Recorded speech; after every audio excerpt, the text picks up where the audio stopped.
আমি চলে আসলো ডেলিভারি বয়রাও, কিন্তু তখনও অবধি হাড়ি আসেনি। হারিয়ে তখনও নামায়নি। সো অগত্যা একটু ওয়েট করতে হলো। তো ওয়েট করতে গিয়ে একটা দারুণ মজার জিনিস হলো, সেটা হচ্ছে পুরো আমি কিভাবে রান্না করা হয় তার ভিডিওটা পেয়ে গেলাম। আর সেটা আপনাদের সাথে শেয়ার করে নিয়েছি অলরেডি। যারা দেখেননি আমি নিচে রিলেটেড ভিডিওতে দিয়ে দিলাম, দেখে নিন। এখন আমি শুধুমাত্র রিভিউটা করছি। যাদের হাতে কম টাইম তারা তো অত বড় ভিডিও দেখতে পাবেন না, তো এখন এটা দেখে নিন। আর পরে যখন টাইম পাবেন তখন একটু বড় ভিডিওটা দেখে নেবেন কিভাবে রান্না হচ্ছে টি বাপির বিরিয়ানি। ফাইনালি চলে এসেছে, অনেকক্ষণ ওয়েট করছিলাম এটা কখন খাবো। আসলে ভিডিও বানাতে বানাতে এত গন্ধ নাকে আসছিল, মানে এত জোরে খিদে পেয়ে গেছে। নর্মালি 12:30টার সময় আমি কিন্তু খাই না বা খিদেও পাই না, বাট এই গন্ধেতে খিদে পেয়ে গেছে, তাই বলছি না খেয়ে নি, তারপরে বাকি ভিডিওটা। আর খাওয়ার পরে আসল রিভিউটাও তো দিতে হবে আপনাদের, তাই না? আমরা একটা স্পেশাল বিরিয়ানি নিয়েছি, তাতে এই কোয়ান্টিটি সেটা আলাদা করে একটু দিয়েছে। তার মধ্যে এই আলুর পিস আর দুটো মাটনের পিস রয়েছে, দাদা যেরকমটা বললে। এখানে এই একটা পিস রয়েছে, বুঝতে পারছেন ছেড়ে যাচ্ছে পিসগুলো। এই একখানা পিস, এটা আমি তুলতেই পারছি না। এই একটা পিস রয়েছে, বুঝতেই পারছেন প্রচণ্ড গরম, এক্ষুনি তো হাঁড়িটা নামলো। আর এখানে 210 গ্রাম করে এক একটা পিস এখানে মাটনের। বিরিয়ানি তো রইলো, বিরিয়ানির সাথে স্যালাডটা এখান থেকে দেওয়া হয়েছে। এখানে রয়েছে পেঁয়াজ, শসা আর একটা স্পেশাল চাটনি, যেটা ধনেপাতা, তেঁতুল, কাঁচা লঙ্কা, সর্ষে তেল দিয়ে বানানো।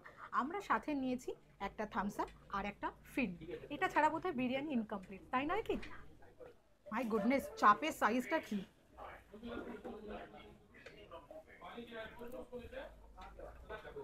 চিকেন চাপ। এবার আমি অ্যাকচুয়ালি খেয়ে বলি যে কিরকম টেস্ট। ঠান্ডা হয়ে গেলে ভালো লাগবে না। আগে আমি শুধু রাইসটা খাচ্ছি।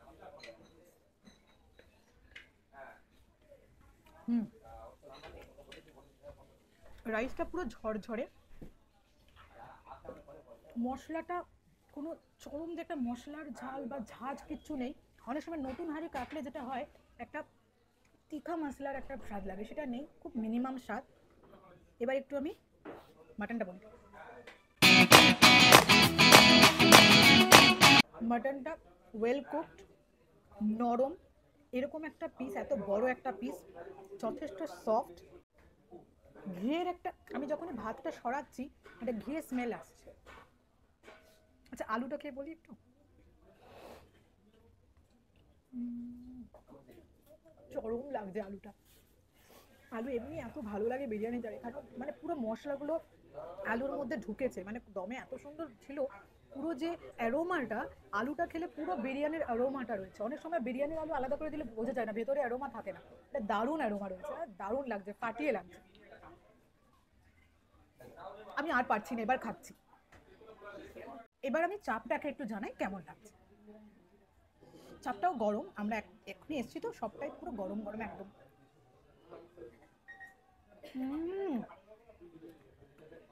চাপটাও দারুণ নরম, চাপটার টেস্টটাও দারুণ, খুব ঝাল না, একদম মডারেট ঝাল রয়েছে, বাচ্চারাও খেতে পারবে। আর আমরা যারা বড় বাচ্চা, মানে আমরা বড় হয়ে গেছি, তবুও ঝালটা একটু কমই খাই, তো আমাদের জন্য দারুণ। আর পিস তো দেখেই নিয়েছেন, এরকম একটা পুরো গোটা থাইয়ের পিস। এইটা আমি যতদূর জানি এটা বোধহয় 280 গ্রাম বললো এক একটা পিসের সাইজ। বিরিয়ানি খাওয়া ডান, থামস আপ খেয়ে ঢেকুর তোলাও ডান। এবারে আসি ফিরনিতে। বিরিয়ানি খেলে একটু ফিরনি না খেলে হয় না। ও phirni, look at this.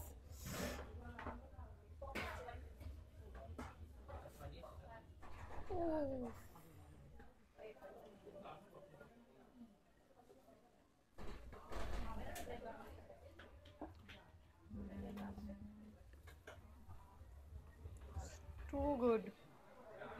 ডিবাপির biryani তো খুব ভালো লাগলো। এবার আসে ফিরনিতে। ফিরনিটা কালার এই, ওপরে ড্রাই ফ্রুটস দেওয়া, আমন্ডের ফ্লেক্স, পেস্তার ফ্লেক্স রয়েছে, কাজু। আর এখানে দেখুন, আমি একটা বাড়িতে অলরেডি একটা কেসারের স্ট্যান্ড খেয়ে নিয়েছি, এখানে আর একটা স্ট্যান্ড রয়েছে কেসার দেওয়া। আর টেস্ট ভীষণই ভালো। এটা হচ্ছে ওর ফেভারিট পার্ট। তোমার কেমন লাগছে ফিরনিটা? কারণ না, সব থেকে ভালো ব্যাপার এখানে অনেক ড্রাই ফ্রুটস রয়েছে না ওপরে, তো ওই মুখে আস্তে আস্তে টুকটুক করে যে ড্রাই ফ্রুটসের ক্রাঞ্চগুলো লাগছে, মানে দারুণ লাগছে ওটা। মানে আমার পার্সোনালি খুব ভালো লাগছে এই ব্যাপারটা, যে একটা ফিরনি তো টেস্ট মানে ভালো রয়েছেই, তার সাথে ওই আমন্ডের ফ্লেক্সের বাইট, কেসারের আলাদা, মানে পুরো ফ্লেভারটাই কেসারের রয়েছে। তাহলে তোমার জন্য কত হয়ে যাবে, একদম চেটে পুচে সাফ। মাটির ভাঁড় আর কাঠের spoon, so say no to plastic. আমরা যেহেতু সবসময় চেষ্টা করি একদম অনেস্ট রিভিউ দেওয়ার, তো এখানে কিছুজন খাচ্ছেন, তো ওদেরকে আমরা জিজ্ঞাসা করলাম, কারণ আমরা সবাইকে এটাও জিজ্ঞাসা করি তারা কমফোর্টেবল কিনা, তো ওনাদের জিজ্ঞাসা করলাম যে আপনাদের কেমন লাগে, তো ওদের অনেস্ট রিভিউ আমি এখানে দিচ্ছি। আপনাদের কেমন লাগে ডিবাপি? ফার্স্ট টাইম ডিবাপিতে আছে, তো খেয়ে খুবই ভালো লাগলো, মানে আমাদের মানে তৃপ্তি হয়েছে খেয়ে। এই তৃপ্তিটাই মেন। তোমার কেমন লাগলো? ভালো, ভালো লেগেছে। আপনারা কোন বিরিয়ানি নিয়েছেন? আমরা মাটন বিরিয়ানি। মাটন বিরিয়ানি। তাহলে আপনারা যে দামে কিনছেন আপনার ভ্যালু, মানে আপনি সেটাতে জানুয়ারিতে আমাদের নতুন ব্রাঞ্চ ওপেনিং হচ্ছে সোদপুরে। বাহ, তাহলে সোদপুরের মানুষকে আর এতটা আসতে হবে না, ওখানেই পেয়ে যাচ্ছে। বাহ, এইখানে কিছু অ্যাওয়ার্ড পাওয়া হয়েছে, সেই অ্যাওয়ার্ডগুলো রাখা রয়েছে, আমি একটু দেখিয়ে দিলাম। আর ওনাদের অনেস্টলি বলছে ওনাদের বিহেভিয়ার ভীষণ ভালো। এইটা টাইমস অফ ইন্ডিয়া থেকে পাওয়া, সমস্ত যে স্বীকৃতিগুলো সেগুলো এখানে রাখা রয়েছে। আচ্ছা, এখানে যেটা লেখা রয়েছে বিরিয়ানি খাওয়ার ও পার্সেল নেওয়ার জন্য আগে কুপন কাটুন, তো বিরিয়ানির জন্য কিন্তু আগে আপনারা কুপন মানে পেমেন্ট করে কুপন নিয়ে নেবেন, তারপরে বিরিয়ানি চলে আসবে। সেটা জোম্যাটো বা সুইগি ছাড়া যদি নর্মাল পার্সেল নেয় তখনও তাই করতে হবে। আমি আপনাকে একটু ক্লোজে দেখাই মেনুটা। Mutton biryani 330, special mutton biryani 580, extra mutton যদি নেন সেটা 250 টাকা piece, chicken biryani 240, special chicken biryani 420, extra চিকেনের পিস 150, লিভার ফ্রাই রয়েছে ওখানে 8 পিস থাকবে 200 টাকা, মটন কষা রয়েছে, কোল্ড ড্রিঙ্কস আর মাটন কিমা রয়েছে, আর নানান ধরনের রয়েছে, ওখানে দিয়ে রাখলাম। আমাদের তো ডিবাপের বিরিয়ানি বেশ ভালোই লাগলো, সাথে ভালো লাগলো ওনাদের স্টাফেদের বিহেভিয়ারও। আপনারা যদি ডিবাপের বিরিয়ানি খেয়ে থাকেন তাহলে কমেন্টে জানাবেন আপনাদের কেমন লাগে, আর যদি না খেয়ে থাকেন তাহলে চলে যান দেরি না করে আর খেয়ে নিন ডিবাপের বিরিয়ানি। কেমন লাগলো একবার জানাবেন। আপনার সাথে নেক্সট ভিডিও দেখা হচ্ছে, ততদিন অবধি ভালো থাকবেন, সুস্থ থাকবেন। আর হ্যাঁ, চ্যানেলটা যদি সাবস্ক্রাইব না করে থাকেন তাহলে অবশ্যই সাবস্ক্রাইব করুন। আর আমি এত কষ্ট করে যখন এত কথা বললামই, একটা লাইক অবশ্যই করে দেবেন। Bye bye.